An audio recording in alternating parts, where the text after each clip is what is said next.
शासकीय आकडेवारीपेक्षा अधिक नुकसान शेतकऱ्यांचे झाले आहे। 2020चा पीक विमा अद्याप शेतकऱ्यांना भेटला नाही। 2021चा देखील पीक विमा बऱ्याच शेतकऱ्यांच्या पदरात पडला नाही। त्याबाबत पीक विमा कंपनी विरोधात न्यायालयात लढा सुरू आहे। पण शेतकऱ्यांना सरसकट जास्तीत जास्त आर्थिक मदत द्या अशी मागणी आमदार ज्ञानराज चौगुले यांनी कृषी मंत्री अब्दुल सत्तार यांच्याकडे केली आहे। शेतकऱ्यांचं नुकसान शासकीय आकडेवारीपेक्षा अधिक, आमदार चौगुले यांची माहिती। शेतकऱ्यांना कृषी मंत्री अब्दुल सत्तार भरीव मदत देणार का? एकही शेतकरी मदतीपासून वंचित राहणार नाही, कृषी मंत्री अब्दुल सत्तार यांचं आश्वासन। तर सर्व शेतकऱ्यांना सरसकट भरीव जास्तीची मदत करा, आमदार ज्ञानराज चौगुले यांची मागणी। 21 ऑगस्ट रोजी कृषी मंत्री अब्दुल सत्तार हे नुकसानग्रस्त शेतकऱ्यांच्या भेटीला उस्मानाबाद दौऱ्यावर आले होते। दरम्यान उमरगा तालुक्यातील कवठा परिसरातील एका शेतीच्या बांधावर जाऊन त्यांनी शेतकऱ्यांशी संवाद साधलाय। कृषीचे कोण अधिकारी तुमच्याकडे आले होते? आणि काय तुम्हाला मार्गदर्शन केलं त्यांनी? काय त्यांनी येऊन पंचनामा केले, काही बोलले नाही? बोलले त्यांनी सांगितले असं झालं नाही या गुन्हेगारीच्या बद्दल काही बोलले का? काय आता आम्ही इथून नेऊन टाकलो साहेब, आमची एवढी परिस्थिती आहे, मी त्याला औषध सुद्धा आणून टाकू शकत नाही। त्याला जाळून टाकायचं मग सर्वात सोपा नेऊन आता नाही असं टाकलं तरी खरं मी म्हणतो तुम्हाला, जाळून टाकलं ना तुम्ही, औषध बी मारला आणि त्याला एखादी चिमणीने खाल्ला, यांच्याकडे मी पाहिलं व्हिडिओ, चिमण्याही मेल्या नाही, आम्ही तसं टाकलं नाही। सिस्टीम मध्ये आता समजा ऑनलाईन करायचं, ऑनलाईन काही शक्य आहे का? कुठे लाईट राहतो कुठे नसतं, आणि ह्या सर्व करताना शेवटी पीक विमा हा जो आहे केंद्र, ऐका ना जरा, केंद्र सरकारचा आहे आणि केंद्र सरकारकडे आपण महाराष्ट्र सरकारकडून प्रस्ताव घेऊन जाऊ आणि त्याच्यामध्ये काही बदल करता आले जरूर करू। एकंदरीत आकडेवारी शासनाच्या जमा करण्यात आलेली आहे, याही पेक्षा जास्तीचं नुकसान शेतकऱ्यांचं झालेलं आहे। एकंदरीत सगळ्या शेतकऱ्यांचं 2020ला पण त्याच पद्धतीने नुकसान झालं, तो पीक विमा अजून मिळाला नाही म्हणून कोर्टात मी लढतोय। त्याचबरोबर 21चा अर्धवट शेतकऱ्यांना काही मिळालं, 50% शेतकऱ्यांना मिळालं, काही लोकांना मिळाला नाही, तोही प्रश्न अजून प्रलंबित आहे।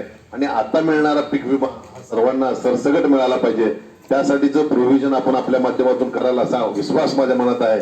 आणि आपण सातत्याने शेतकऱ्यांच्या बाबतीत आता 3-3.5 दिवसात 1100 किलोमीटर प्रवास करून जवळजवळ 36 तालुक्यांना भेट देणारा म्हणजे महाराष्ट्रातला पहिला कृषी मंत्री असेल की एवढ्या फास्ट हे महाराष्ट्राच्या मुख्यमंत्र्यांच्या सांगण्यावरून, उपमुख्यमंत्री सांगण्यावरून झालेल्या शेतकऱ्यांची प्रत्यक्षात पाहणी करून त्यांना नुकसान भरपाई देण्याचं काम या सरकारच्या वतीने केलं। माझ्या मनात कुठली शंका नाही, मी तुमचा प्रतिनिधी म्हणून विधानसभेत त्या बाबतीत आवाज उचललाय, नंतरच्याही काळात आवाज उचलेन।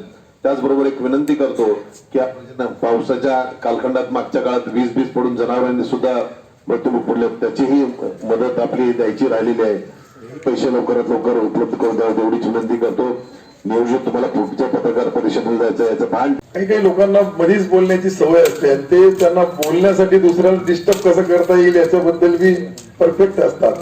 परंतु विनायकरावजीचा काम पाहिला तर त्यांच्या कामाच्या बद्दल त्यांनी आताच सांगितलं का माझं घर नाहीये, मी कुठे राहतो याचा बी अंदाजा नाही, कोणीतरी जेवण आणतं आणि त्यांचं जेवण मी करतोय। तुमची सारखीच आमची बी परिस्थिती आहे, कुठेही बाहेर गेलो तर तिथे कोण जेवण देतो, कसा जेवण देतो। परवा मी अमरावती पासून निघालो तर त्या ठिकाणी काही शेतकऱ्यांची चर्चा केली, मी त्यांनाही हे सांगितलं, 1-2-4-5 बहिणी होत्या, त्यांना सांगितलं का मी सकाळपासून जेवलो नाही, म्हणजे आमच्याकडच्या दशम्या तुम्हाला चालेल का? मी म्हणलं भूक लागल्यानंतर सर्वच चालतं आणि मला मी काही सोन्याच्या चमच्याने, एक सामान्य कार्यकर्ता आहे, मला काम करण्याची संधी मिळाली, त्या संधीचं सोनं व्हावं हेच, जसे आमचे बनसोडे साहेब आहेत ते बी एक सामान्य कार्यकर्ता होता, बिचाराला त्याला संधी मिळाली आणि येथे जोडताना माझं काम कमी केलं आणि माझा जो भार आहे तो आदरणीय चौगुले साहेबांवर टाकला, अभिमन्यू पवार साहेबांवर टाकला आणि बनसोडे साहेबांवर टाकला। आणि राहिला साहेब त्यांची लाईन डवले साहेबांसोबत बी क्लिअर आहे, म्हणजे झालेल्या नुकसानाची जाणीव करण्यासाठी अधिकाऱ्यांच्या सोबत पदाधिकारी आणि हे सर्व पक्षीय पदाधिकारी, याच्यामध्ये कोणताही पक्ष नाही, कोणतीही जात नाही. शेतकरी आपली जात आहे. शेतकऱ्याचं नुकसान झालेला त्याला कुठेतरी आधार द्यावा, त्याला मदत करावी. आणि झालेला जो नुकसान आहे, या नुकसान मध्ये काही मित्रांनी सांगितलं की 100% डायरेक्ट आपण नुकसान भरपाई द्यायला पाहिजे, परंतु सर्व अटी वेगवेगळ्या असतात. आपल्या महाराष्ट्राचा कायदा वेगळा आहे, आपल्या केंद्राचा कायदा वेगळा आहे. दोघाला जोडून सन्माननीय मुख्यमंत्री उपमुख्यमंत्र्याकडे मी हा तुमचा प्रश्न जरूर मांडल. परंतु नुकसान झालेला मी तुम्हाला एक गॅरंटी यासाठी देण्यासाठी आलो की नुकसान झालेला एकही शेतकरी शासनाच्या मदतीशिवाय राहणार नाही, ही 100% गवाही मी देईल आपल्याला. कारण की शेतकरी बांधवांच्या ज्या अपेक्षा आहेत त्या निश्चित आहे. आमच्या सरपंच महोदयांनी, खरं म्हणजे कवठा या गावाचे सरपंच, त्यांनी प्रास्ताविक मध्ये सांगितलं की काही ज्या केंद्र सरकारच्या असेल, राज्य सरकारच्या असेल, पीक विमा कंपन्याच्या असेल, काही जाचक अटी आहे, त्या अटी शिथिल कराव्या. 72 तास मध्ये 48 तास मध्ये कोणतीही गोष्ट करणं इतकं सोपं काम नाहीये. त्याच्यासाठी जे काही आपल्याकडे एक साधा मोबाईल बी असला त्याच्या माध्यमातून काही होतो, काही होत नाही. परंतु याच्यामध्ये सर्व बदल करण्यासाठी महाराष्ट्र सरकारच्या वतीने आपण एक प्रस्ताव केंद्र सरकारला जरूर देणार आहे. कारण की ही पंतप्रधान महोदयांच्या नावाची पीक विमा योजना आहे. केंद्र सरकारचाही वाटा, राज्य सरकारचा वाटा हे 98% असतो.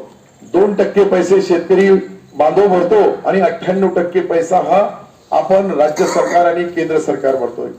त्या माध्यमातून याचे काही नियम शिथिल करायचे असेल तर केंद्रामध्ये आपण महाराष्ट्र सरकारकडून हा प्रस्ताव देऊ आणि याच्यामध्ये काही आपल्याला शिथिलता आणता आली.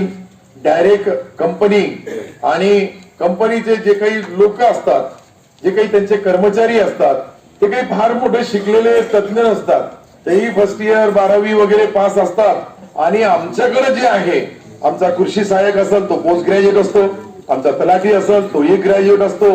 या सर्व एकंदरीत पाहिलं तर या दोघांच्या पंचनाम्यावर पीक विमा कंपन्यांनी विश्वास ठेवायला पाहिजे. माझी वैयक्तिक ही जी मी तुम्हाला भावना व्यक्त करू लागलो शेतकऱ्यांच्या बद्दल, ते करायला पाहिजे. पण दोघांमध्ये काही जमत नाही. आणि पीक विमा कंपन्या आपल्या हिशोबाने आतापर्यंत निर्णय घेत होता. कधी तुम्ही पाहिलं तर 80% 90% त्यांना प्रॉफिट होत होता. मध्यंतरी डवले साहेबांनी आणि आमच्या सरकारने एक निर्णय घेतला होता का तो निर्णय बीड पॅटर्नच्या माध्यमातून पीक विमा कंपन्याला फक्त 20% पैसा प्रॉफिट कमवता येतो, याच्यावरती त्याला पैसा कमवता येणार नाही असा हा निर्णय घेतल्यानंतर कोट्यवधी रुपयाचा फायदा हा सरकारचा होत असेल किंवा केंद्र सरकारचा होत असेल, याच्याऐवजी 110% पर्यंत ज्यावेळेस नुकसान शेतकऱ्याचा होतो तो त्या पीक विमा कंपनीने द्यायला पाहिजे. त्याच्यावरतीही झाला तर महाराष्ट्र सरकारने त्याच्याबद्दल पुढचा नुकसान भरपाई द्यायला पाहिजे. असे जे थोडे वार नियम मध्ये बदल केले त्याचा फायदा निश्चित मी आढावा मीटिंग ज्यावेळेस घेतली आमच्या विभागाची, ज्यावेळेस मला ही खात्याची जबाबदारी दिली आणि हे पाहिल्यानंतर जरूर याच्यामध्ये शेतकऱ्याला मदत कशी करता येईल, शेतकऱ्याला याचा पीक विम्याचा कवच देताना, संरक्षण देताना काही तारखाचा गोळ आहे. 1 तारीख ते 15 तारखेपर्यंत काही लोकांनी कमी भरलं, 15च्या नंतर मोठ्या प्रमाणावर आपल्या शेतकऱ्यांनी पीक विमा भरलेला आहे. परंतु त्याचा पीक विम्याचा संरक्षण जेव्हापासून त्यांनी माल पेरलं तेव्हापासून तर सोंगणीपर्यंत सर्व गॅरंटी ही त्या पीक विमा कंपनीची पाहिजे. प्रतिनिधी सचिन बिद्री, NTV न्यूज मराठी, उमरगा, उस्मानाबाद.